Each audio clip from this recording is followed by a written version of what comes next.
मेरा नाम आयशा है। अपने मॉडल के बारे में कुछ जानकारी दीजिए। जी, हमारे मॉडल मतलब जैसे पहले पुराने ज़माने में हमें कोई चीज़ खरीदनी होती थी या कोई चीज़ लेनी होती थी, तो हम वस्तुओं से जैसे पशु, अनाजों से एक दूसरे का क्रय विक्रय किया करते थे। उसके बाद फिर बाद में सिक्के आए, फिर सिक्के के बाद नोट आई, फिर नोट के बाद अब आधुनिक समय में ई पेमेंट चल रहा है, उसके द्वारा हमारा होता है। यही हम दिखाना चाहते थे इसमें। तो इन्होंने जो है इवेल्युएशन ऑफ मनी का ये अपना मॉडल प्रस्तुत किया है, जिसके माध्यम से जो है पहले जो वस्तु विनिमय प्रणाली थी, अब जो है फिर उसके बाद जो है मनी टू मनी आई कि पैसे के बदले सब मिलता है। उसके बाद जो है अब ऑनलाइन ट्रांजैक्शन का जमाना आ गया है, तो इसके माध्यम से जो है इन्होंने सारा प्रस्तुत किया। इधर आप देख सकते हैं ये वस्तु विनिमय प्रणाली है। उसके बाद जो है ये जो है पैसे के सिक्के के बदले जो है सामान मिलता था। फिर उसके बाद सिक्के के बाद फिर नोट भी आ गया। फिर नोट के बाद जो है ये ऑनलाइन, ये एक बहुत ताज़ा तरीन जो है मॉडल है, जो अभी जो मौजूदा टाइम में चल रहा है कि एटीएम भी है, फोन पे, गूगल पे और तमाम जो है ऑनलाइन ट्रांजैक्शन के का जो मॉडल है अर्थशास्त्र, क्योंकि अर्थशास्त्र जो है विज्ञान के आ जाने से बहुत चेंज हो चुका है। तो इस तरीके से जो है इन छात्राओं ने बहुत अच्छा प्रदर्शन किया, इसके लिए बहुत बधाई की पात्र हैं। आप ही बताइए। जैसे सोलर पावर है और ये प्रकाश की मतलब किरणों को अवशोषित करता है। उसके बाद ये एक बैटरी भंडार कंट्रोल रूम जिसे कहा जाए, उसमें सारे प्रकाश को भंडार करता है। उसके बाद जो है हमें अगर कोई चीज़ लेनी हो या मतलब किसी चीज़ इलेक्ट्रॉनिक चीज़ की ज़रूरत पड़ती है, तो हम उससे जैसे खेत की जुताई उताई हुई तो हम उससे मतलब कर सकते हैं सारी चीज़ों को। तो इस तरीके से जो है ये सोलर पैनल के जरिए, सौर ऊर्जा के जरिए जो है अपने सारी किस तरीके से जो है खेती बाड़ी किया जाता है। और ये क्या बनाए हैं आप? कुआं नहीं, मतलब जैसे खेत के बाद कोई गड्ढा है, जैसे पानी वानी देने के लिए वो हो। जी। और ये खेत है और ये मतलब मोटर लगा है, वो इसी के द्वारा मतलब ये मोटर चालू किया गया है। ये मॉडल आप देखिए, बहुत बेहतरीन मॉडल। क्या नाम है आपका? प्रभात। प्रभात। आपने जो मॉडल बना इसके बारे में क्या कहना चाहते हैं? सर, ये संसाधन और संसाधन के प्रकार पे मॉडल बनाया गया है। जैसे कि संसाधन के दो प्रकार हैं, मानव निर्मित संसाधन और प्राकृतिक संसाधन। जैसे प्राकृतिक संसाधन में सर जो मानव ने अपनी आवश्यकता के लिए बनाया हो, जैसे घर है, कार है और ये कुर्सी है, नल है इत्यादि। और सर जो पहले से ही हमारे प्रकृति में उपस्थित हैं, जैसे कि पर्वत हो गया, पेड़ है, पौधे हैं और जानवर है इत्यादि चीज़ें हैं सर। तो मानव निर्मित संसाधन और जो प्राकृतिक संसाधन है, इसको आप किस तरीके से जो है आप क्योंकि मानव निर्मित संसाधन जो है प्राकृतिक जो संसाधन उसको दोहन करके बनाया जा रहा है, तो इसके माध्यम से आप क्या बताना चाहते हैं?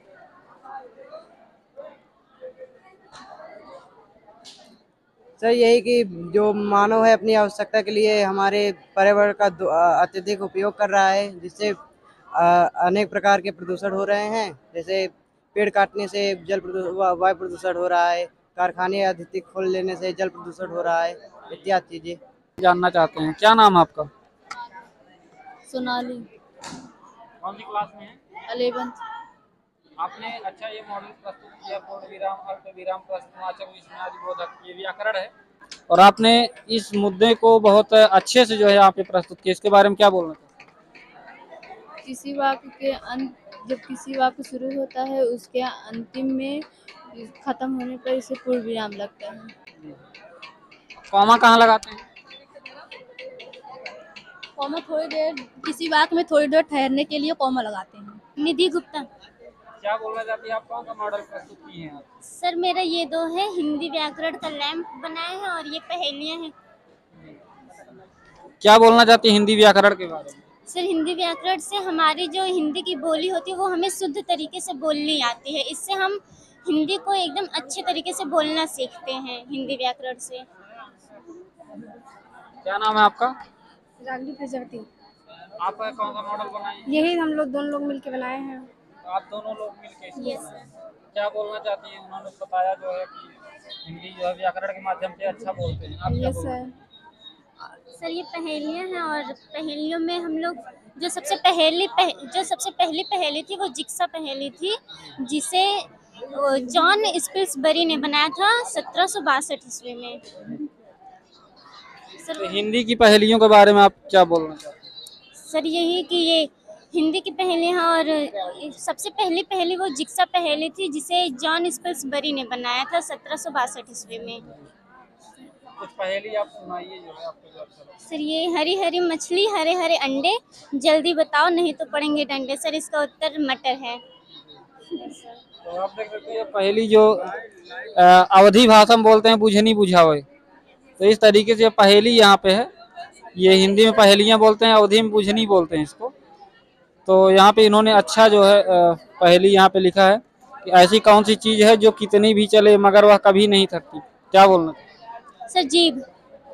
जी। तो और यहाँ पे एक झाड़ी में 30 डाली, आधी सफेद आधी काली।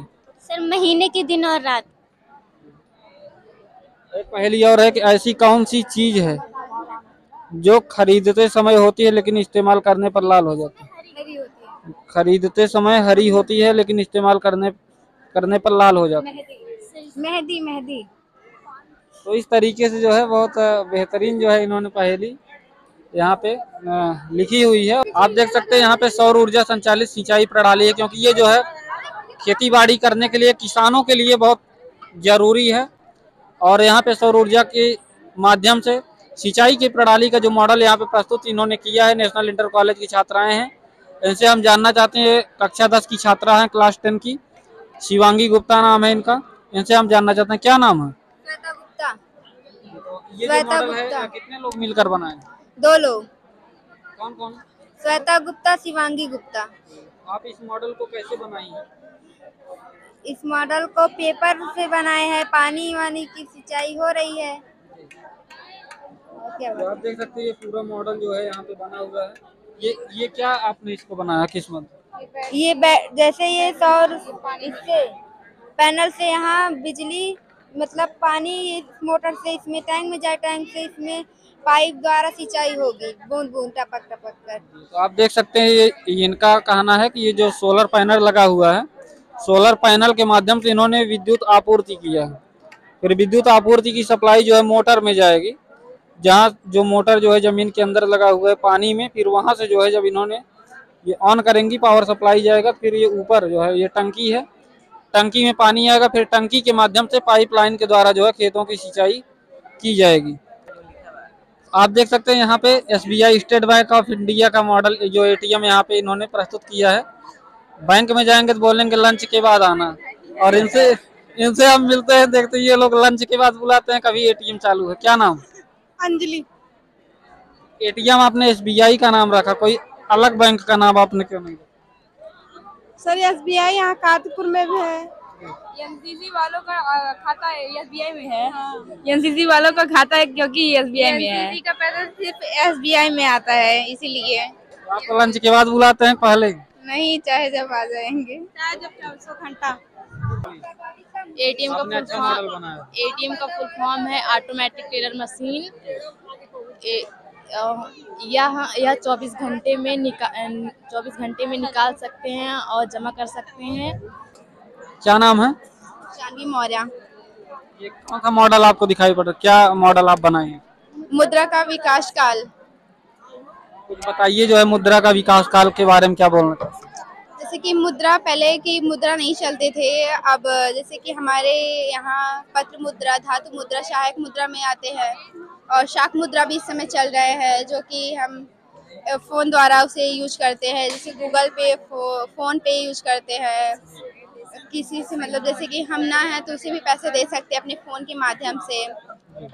बैठे हुए घर पे बैठे हुए ऑनलाइन भी पे कर सकते हैं। और इसमें शाक मतलब पत्र मुद्रा भी है जो कि हम प्रयोग करते हैं, और सहायक मुद्रा है जो कि हम सहायक के रूप में यूज करते हैं, सिक्के उपयोग करते हैं।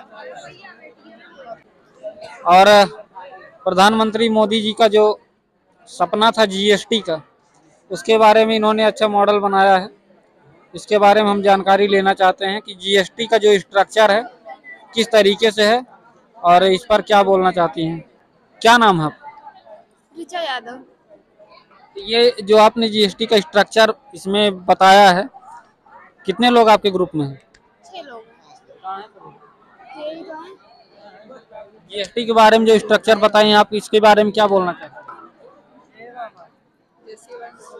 ये गुड्स एंड सर्विस टैक्स है। आप बताइए इसके बारे में, क्योंकि आप GST के बारे में आपने मॉडल बनाया है और इसकी उपयोगिता क्या है? जीएसटी जब से लगा है, नरेंद्र मोदी जी ने जब से लगवाया है 1 जुलाई 2017 से, लोगों का कहना है कि जीएसटी से बहुत महंगाई बढ़ रही है, बट ऐसा नहीं है। जीएसटी इसीलिए लगाया गया है ताकि सब सामान्य रूप से सामान ले सके, और जो जीएसटी लग रहा है वो सामान्य रूप से ही लगाया जाता है, उसमें कुछ बढ़ा घटा के नहीं लगाया जाता। तो दाल रोटी पर लग गया, आटे पर लग गया, तेल पर लग गया जीएसटी। लोग बोलते हैं कि आटे और तेल पर जीएसटी लगा के जो है टैक्स वसूल रहे हैं, इसके बारे में क्या विचार? आटे पे जीएसटी नहीं है, नमक पे जीएसटी लगाया गया है, पर आटे पे जीएसटी नहीं है। जो हम लोग डेली यूज में सामान यूज कर रहे हैं उस पे जीएसटी नहीं लगा। जो आटा जो पैकेट में आता है उस पे लगा है, जो खाली आटा है उस पे नहीं लगा। तो आटा जो पैकेट में आ रहा है वो तो किसी कंपनी ने जीएसटी लगाया है ना। वैसे जो आटा आपको राशन में मिल रहा है उस आटे पे जीएसटी नहीं लगता है। इसके बारे में आप जो लिखा हुआ है सब इसके बारे में क्या करके बताए? Value added tax, excise duty, service tax, luxury tax, purchases और taxes on lottery. Value added tax तब लगाया जाता है जैसे आप कोई सेवाएं ले रहे हैं, अधिकतर सेवाएं जब आप ले रहे हैं तो उस पर वैल्यू एडेड टैक्स लगाया जाता है।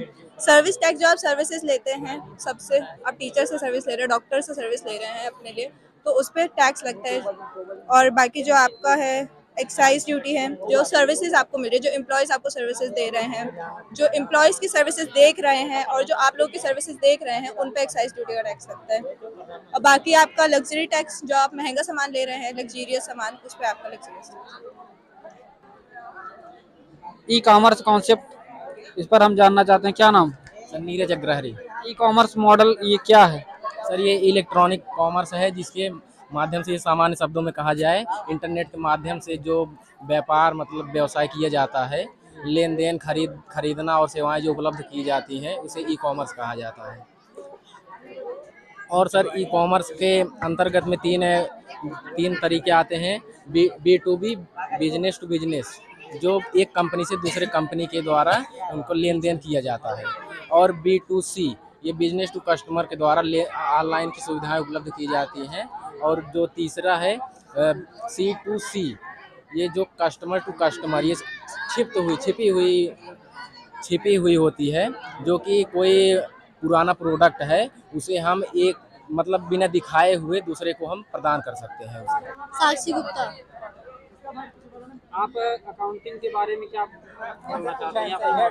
अकाउंटिंग रूल्स ये दोहा लेखा प्रणाली के नियम के आधार पर बनाया गया है, डेबिट क्रेडिट के नियम पे, और यह मॉडर्न अर्थात आधुनिक पद्धति से लिया गया है।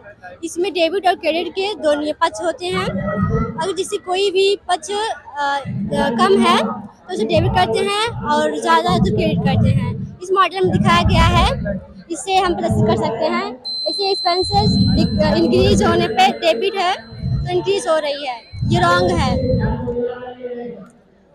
और डेबिटर्स डेबिट होने पर ये राइट आंसर है, इससे इंक्रीज हो रहा है। ये आगे जो है बॉम्बे स्टॉक एक्सचेंज जो शेयर मार्केट होता है उसके बारे में जाते हैं। ये शेयर मार्केट, स्टॉक मार्केट ये पूरे विश्व का मार्केट होता है। इसमें जो है बहुत सारी कंपनियां होती है, इसमें बहुत सारे लोग शेयर को बेचते हैं, खरीदते हैं। कम रेट पर शेयर को बेचते हैं और हाई रेट पे जो है शेयर को बेच देते हैं। कम रेट पे शेयर को खरीद के हाई रेट पे बेच के बीच में जो अमाउंट होता है वो प्रॉफिट कर लेते हैं। और कुछ शेयर गिरता है तो लॉस होता है, तो शेयर चढ़ता है तो लाभ होता है। तो ये शेयर जो है गिरता क्यों है और उठता क्यों? जब किसी चीज की जब डिमांड एंड सप्लाई के ऊपर होता है, जब किसी चीज की डिमांड ज्यादा हो जाती है तो उसका रेट कम हो जाता है, ज्यादा हो जाता है। और जब किसी चीज की डिमांड कम होने लगती है तो उसका रेट भी कम हो जाता है, तो सप्लाई भी कम होती है। तो इसमें जो है सेकंड में मांग और बढ़ती घटती रहती है, सेकंड में लॉस हो जाता है, सेकंड में प्रॉफिट। इसके बारे में क्या बोलूं? इसके बारे में जो बहुत सारे व्यापारी होते हैं उनके मूड के ऊपर डिपेंड रहता है कि जो ट्रेंड चल रहा होता है उस पर निर्भर होता है। जैसे ट्रेंड नया आ गया तो उस चीज का माइनस हो जाता है और कम होता है। जैसे स्टॉक मार्केट आप बता रहे हैं, इसका चुनाव से क्या रिलेशन होता है? तो चुनाव में अगर बोलते हैं कभी जो सरकार चल गई, सरकार गिर रही है तो शेयर मार्केट लॉस हो जाता है, इससे क्या? इसे देखिए सर, चुनाव में भी इसका बहुत इफेक्ट पड़ता है। क्या कि जो नेता लोग होते हैं उनका बहुत पैसा लगा होता है, वो लोग जो है अपनी इच्छा अनुसार मतलब मार्केट को अभी भी ऊपर कर सकते हैं, नीचे कर सकते हैं, बहुत सारे चीज़ को ऊपर नीचे कर देते हैं, जिससे उसमें बहुत असर पड़ता है। इससे चुनाव से क्या नुकसान है? और चुनाव के सरकार गिरती है तो क्या घाटा होता है इसमें? सरकार के गिरने से पूरी अर्थव्यवस्था पर जो प्रभाव पड़ता है, इससे भारत की जो अर्थव्यवस्था है वो सरकार और शेयर मार्केट बहुत सारे लोगों पे निर्भर करती है।